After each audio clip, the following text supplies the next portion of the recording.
Thank you very much. I want to thank Lars and the organizing committee for inviting me to this symposium in this great film festival.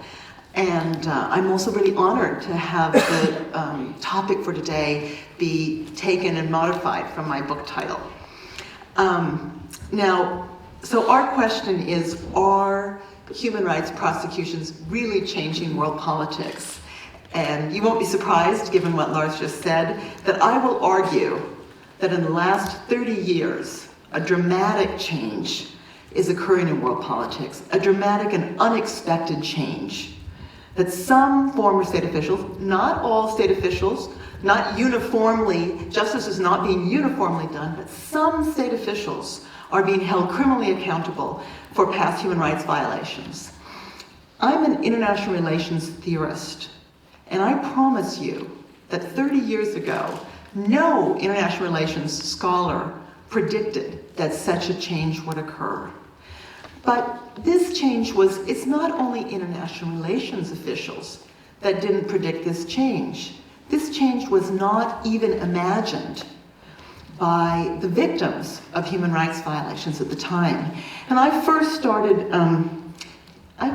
thinking about this issue of human rights accountability when I lived as an undergraduate student in Uruguay in 1976. At that time, under the rule of an authoritarian government led by a civilian, Bordaberry, Juan Maria Bordaberry, who had helped the military carry out a military coup. And shortly after I arrived in Uruguay, two of the most prominent opposition politicians in Uruguay, Zelmar Michelini and Congressman Hector Gutierrez Ruiz, were killed in Buenos Aires, where they had gone into exile. Their tortured bodies were found after they had been abducted from their homes by security forces. And I remember vividly, in living in Uruguay at the time, how fear permeated people's lives. They thought, if even the most prominent opposition politicians in our country cannot be safe from execution, how is anyone to be secure?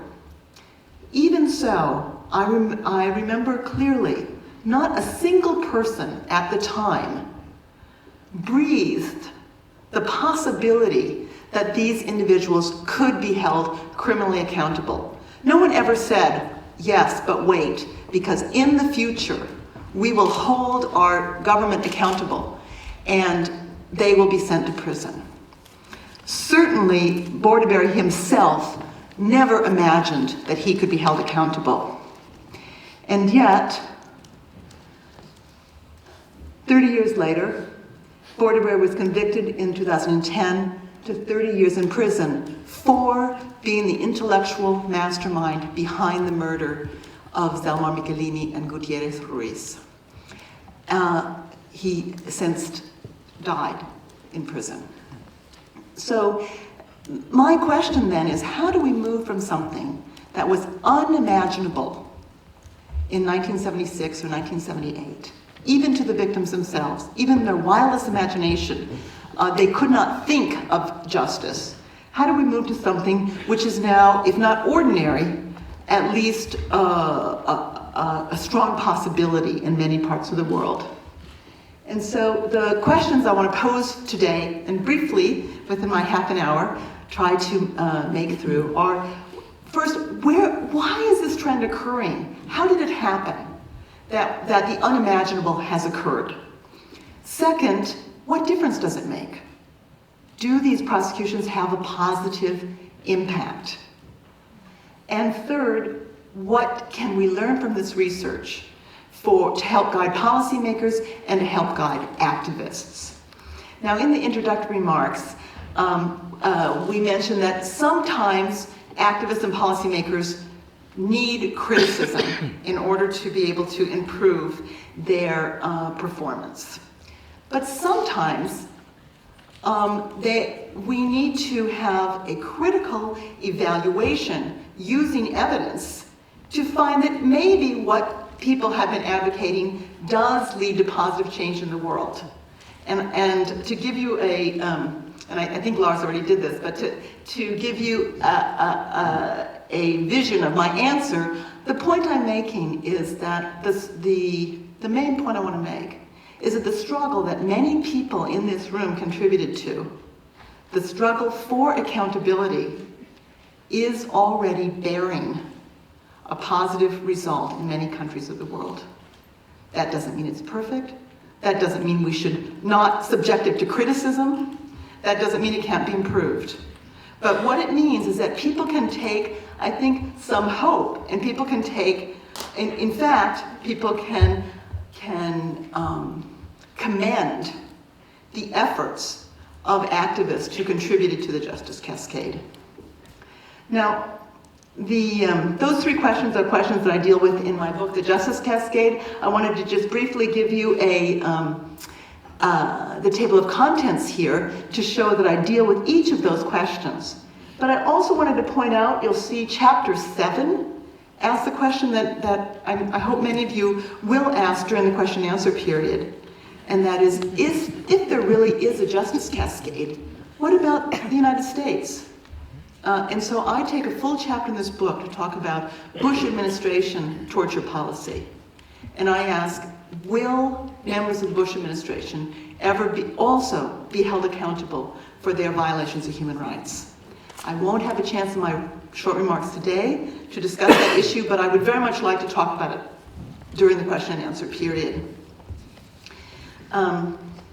So the first point I want to make is when I talk about human rights prosecutions, I mean prosecutions at these three levels. At the international level, where The Hague is the center of the world. At the level of foreign prosecutions, such as the Pinochet prosecution, of course, in the United Kingdom, but others, like the prosecution in Spain of Slingo, or the Argentine Slingo, who was convicted, and in fact the foreign prosecution in Italy, in absentia, of CIA agents for extraordinary rendition. The first ever conviction of CIA agents for extraordinary rendition. But I also mean domestic human rights prosecutions. And I believe that these three levels are essential and interrelated. So this is a summary of a database I'm going to be presenting to you today of human rights prosecutions in the world. And as you see, it has the international, the foreign, and most importantly, the domestic prosecutions, where countries are holding their own state officials accountable for human rights violations. So if you wish, I'm arguing that there is a decentralized but interactive global system of accountability. And in order to understand that decentralized but interactive system, we have to look at prosecutions at all three levels. And we may be missing a lot of the story if we only focus on the international tribunals. Now, some international lawyers in this room are probably saying to themselves already, yes, but these domestic trials aren't real human rights prosecutions. They're simply criminal trials, okay? And it is true that domestic prosecutions are mainly using domestic criminal law. So what is new here? Well, for the first time ever, states are using their criminal law to hold their own state officials accountable. In principle, they could have done this before. But the doctrine of immunity held that state officials should have immunity to prosecution. And so it wasn't done. It simply wasn't done.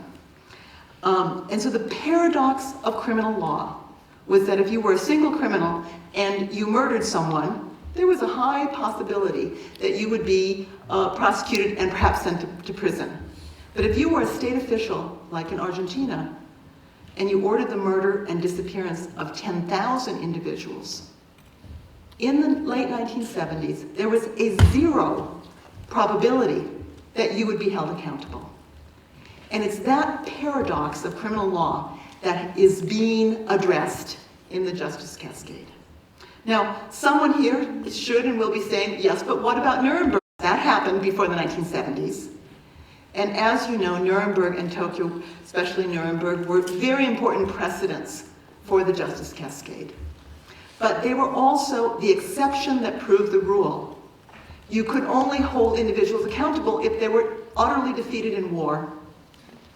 And so the new Justice Cascade, starting in the 70s, is a very different phenomena, built on a strong basis of mutually agreed upon international law and implemented by countries, often in their own judicial system, holding their own state officials accountable. Now, this is the new data that's not in the book, so even people who have read the book, I hope you'll get something new today. We continue refining and expanding our database with the support of the National Security, with the National Science Foundation, of which I'm for which I'm very grateful. And so originally the data we had did not have good information on conviction rates, and we also didn't have information on amnesties. So some people were worried that I was overestimating the amount of accountability in the world and underestimating the amount of impunity. And so what the new data shows, this is only, this is annual data, it's not cumulative data like on the previous chart. So now we're seeing a number of transitional countries adopting domestic human rights prosecutions leading to trial verdicts. That's the orange line. And then you'll see the pink line is once those reach a verdict, what number of them are reaching guilty verdicts. And then we also have here the blue line, which shows the number of countries adopting new amnesty laws. So one of the things we're seeing is that there is after a high point in the early 90s, there is now a decline in new amnesty laws as certain kinds of amnesties, blanket amnesties, and amnesties for core crimes and war crimes are delegitimized. Many amnesty laws are still in effect around the world, but there's a decline in new amnesty laws. So another question we can answer with the new data, people have said to us, well, yes, there's a lot of prosecutions, but it's only low-level foot soldiers or prison guards who are being convicted. Well, the new data shows us that yes, indeed, 2/3 or so of the convictions in the database are low-level, but about 1/3 are high-level individuals, including leaders of countries, ministers, generals, and high-ranking officers.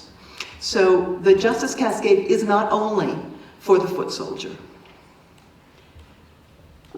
This is a breakdown of our domestic prosecution database, just to show you this really interesting regional variation on the use of these prosecutions. So even though I talk about a global trend, I'm very aware that it has imperfectly disseminated around the globe. And in particular, very interested that 55% of the prosecutions in the database are from Latin America. This is not because there's been more human rights violations in Latin America than elsewhere in the world. It is because of a combination of things that involved, there were many human rights violations during the authoritarian regimes in Latin America.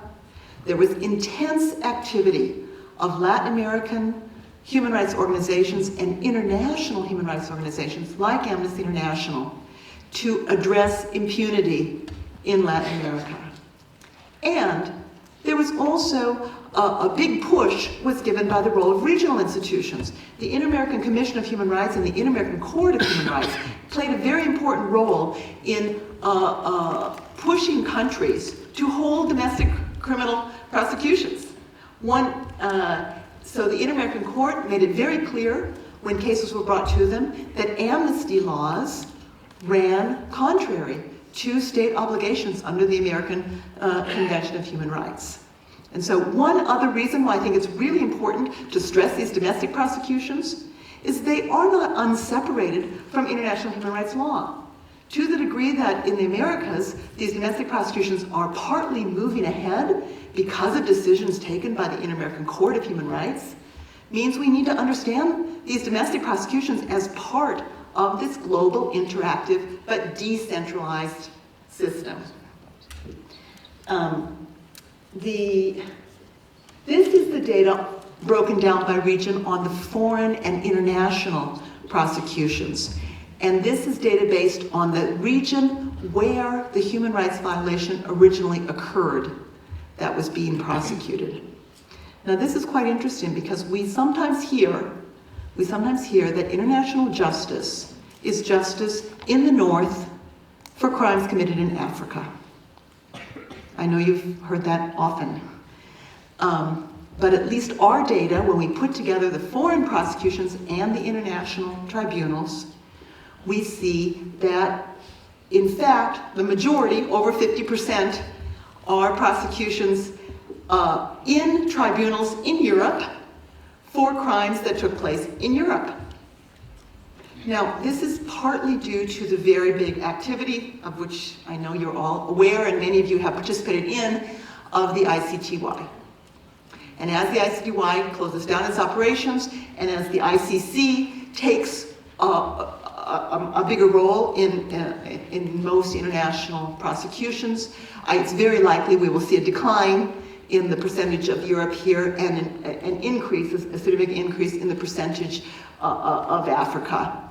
But to date, at least, our data is showing that international justice is not about courts in Europe and crimes in Africa.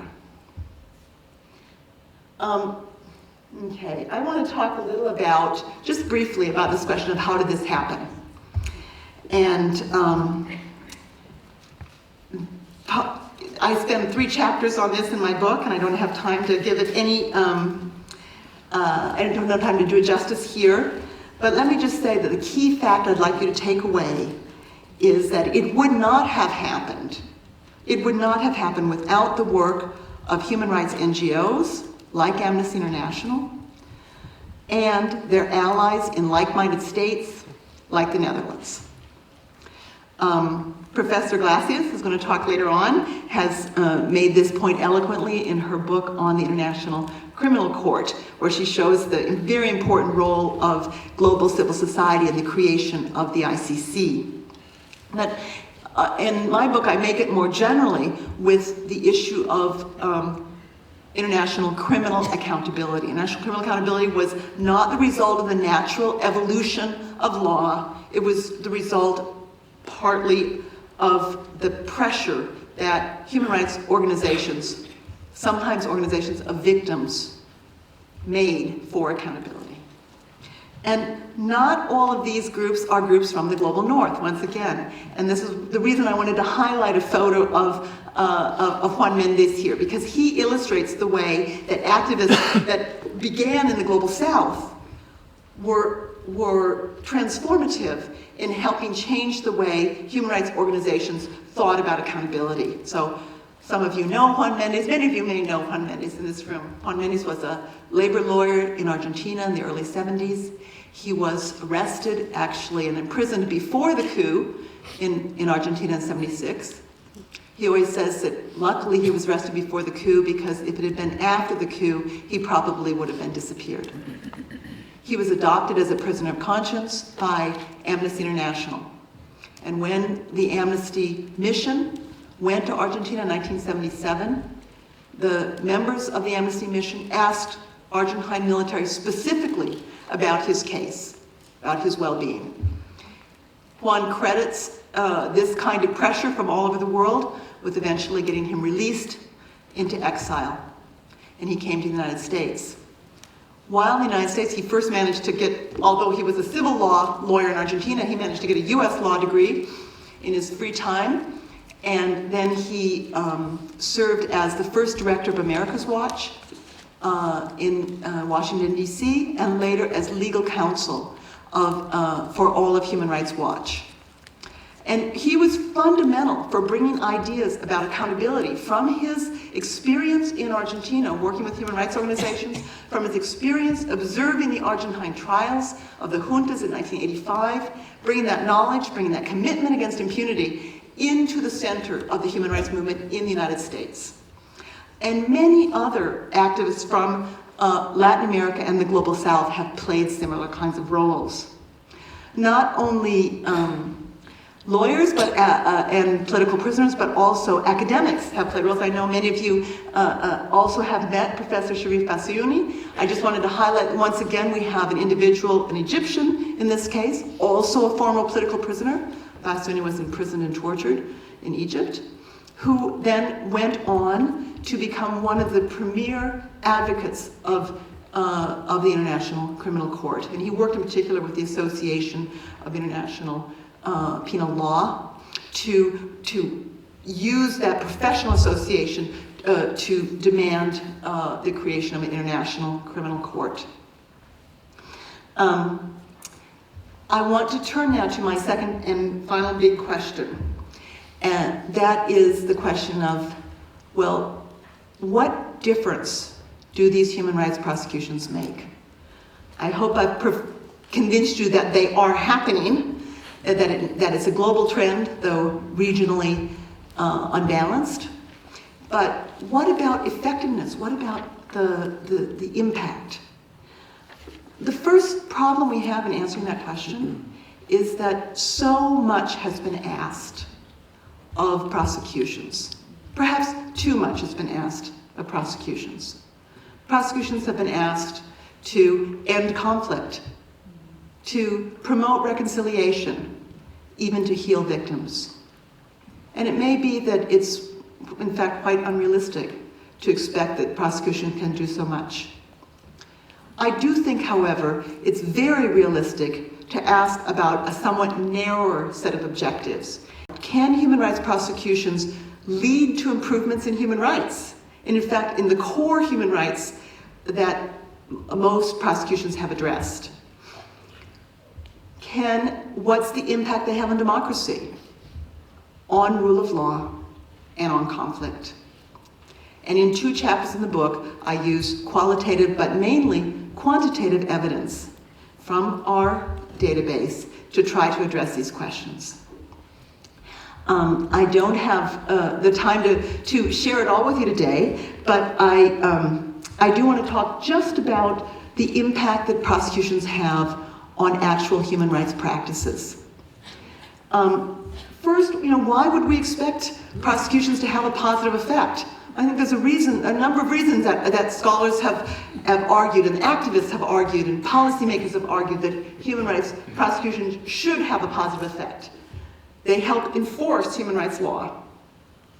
I've been working on human rights law for a long time, and as a political scientist, when I started working on it, my colleagues told me, of course no one complies with human rights law. There's no enforcement, okay? Well, human rights prosecutions are a kind of enforcement of human rights law.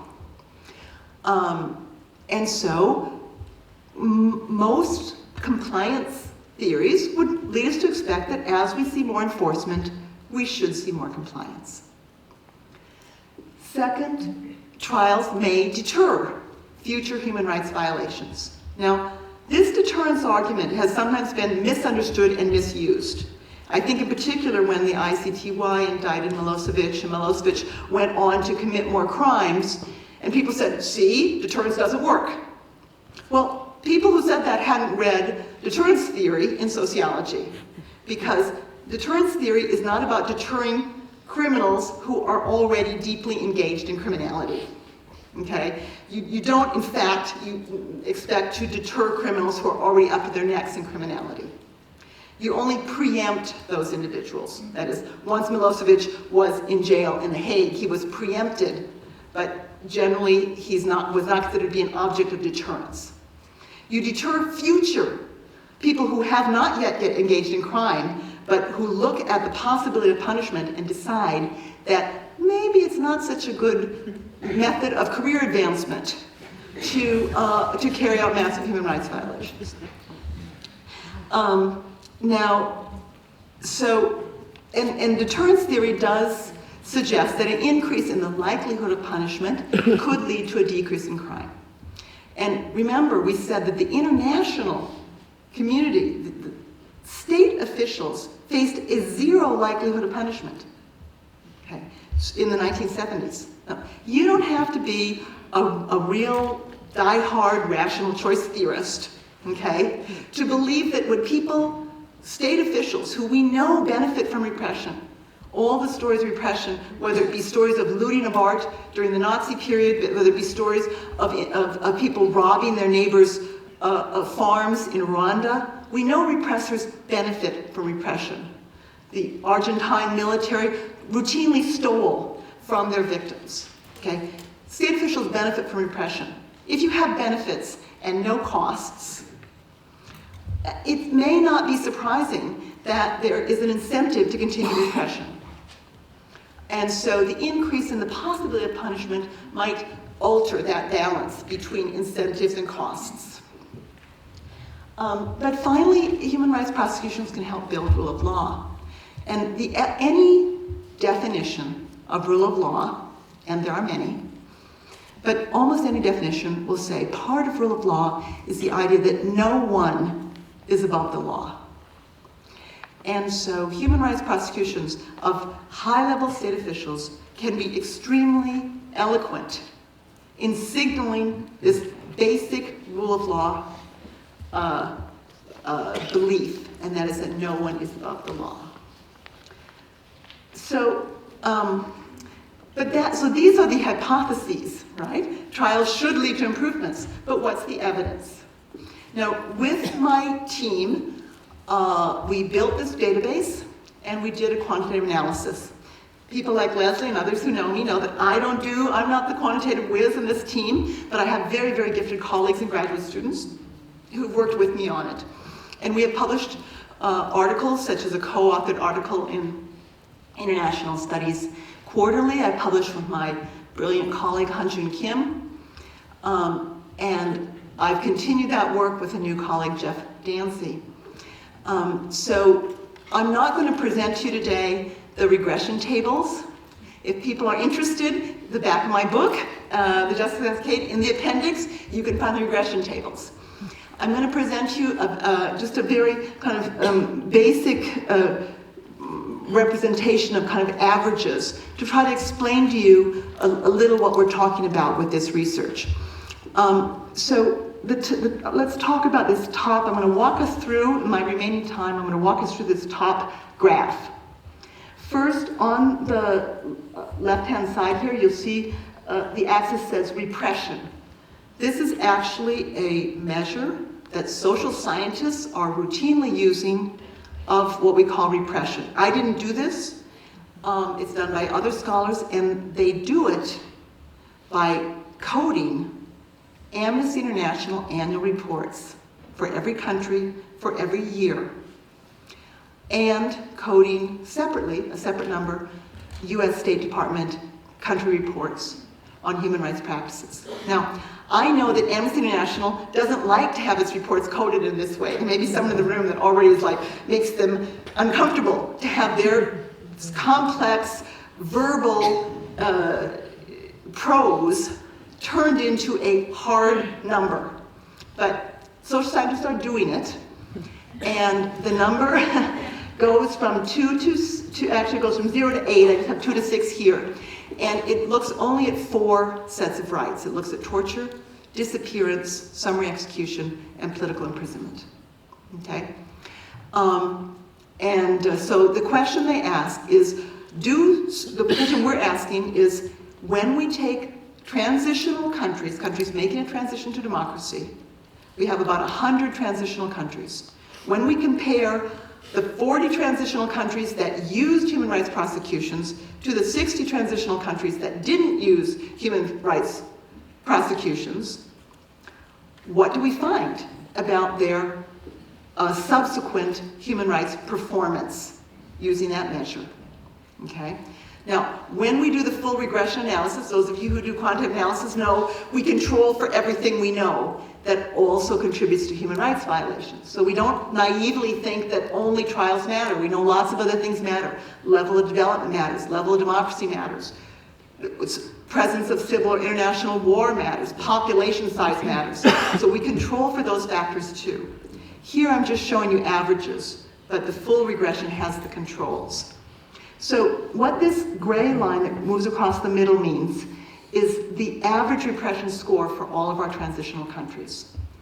As you see, we shouldn't be very complacent about that score. What it means is that over time, from 85 to 2005, we're not seeing an improvement in those core human rights in transitional countries in the world.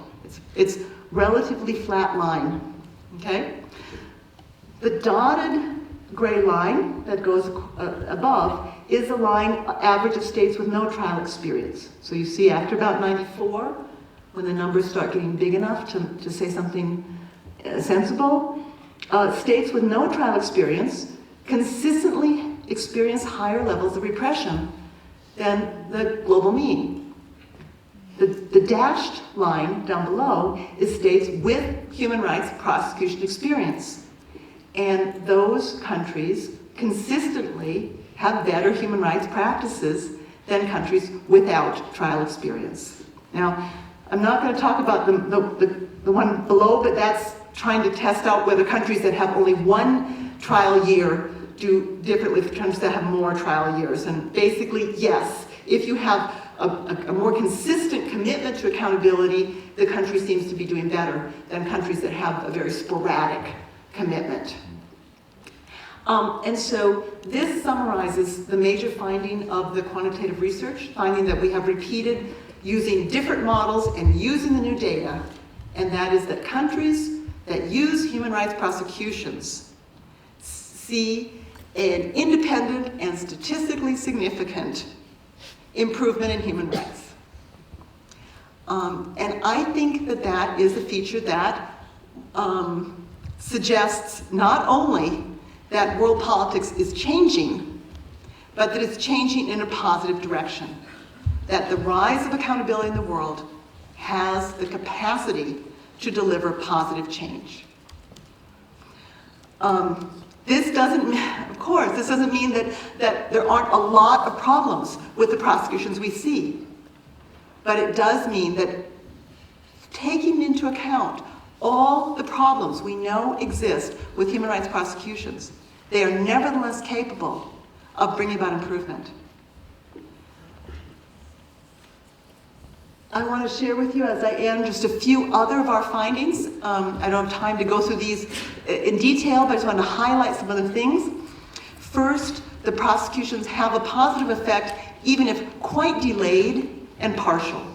So we know that in most countries of the world, most people responsible for human rights violations are not being held accountable.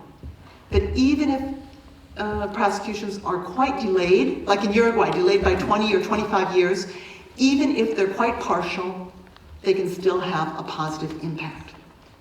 Second, this impact, even in situations of civil war, human rights prosecutions don't make things worse. Okay? And this goes to a discussion that Leslie and I have had over the years, Leslie and her co-author Jack Snyder, so I'm sure she'll talk about it. But we know that civil war really worsens human rights. The single biggest predictor of bad human rights practices is the existence of civil war. And that holds in our analysis too. What we don't find is that introducing trials into that mix makes things even worse. We are not finding evidence that trials undermine democracy or exacerbate conflict. And last, the trials are just one piece of the many, many policies that states can adapt to respond to past human rights violation. They are not the only one, they're not the most important one, and they can be very, very effectively combined with other mechanisms, with truth commissions, with reparations, with vetting policies, with museums and memory work, with monuments, etc. Okay, so way too often this debate has been framed in either or terms. Either you can have truth or justice. Either you can have peace or justice. And what we're finding is you don't have to make those either or choices. Many, many countries have effectively combined truth commissions, reparations, prosecutions, etc. But in order to deliver the positive impact that we are seeing, prosecutions need to be part of the mix. So the solution that some countries want, they want to say, we're going to do everything but no trials. okay? Truth but no justice. That is, at least our research shows, that's not going to give you the payoff that you want in terms of improved human rights. So a big mix is desirable and possible, but prosecution should be part of that bigger mix. And then just finally, my main points today is that, yes, I'm arguing human rights prosecutions represent a very important change in world politics. Two, that they happened not as the natural evolution of law, but as the result of struggle that many people in this room have been involved in, and that they have the possibility of leading to improvements in human rights practices in the world. So, thank you for what you have done.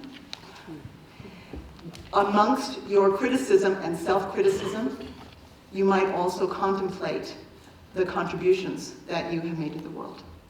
Thank you very much.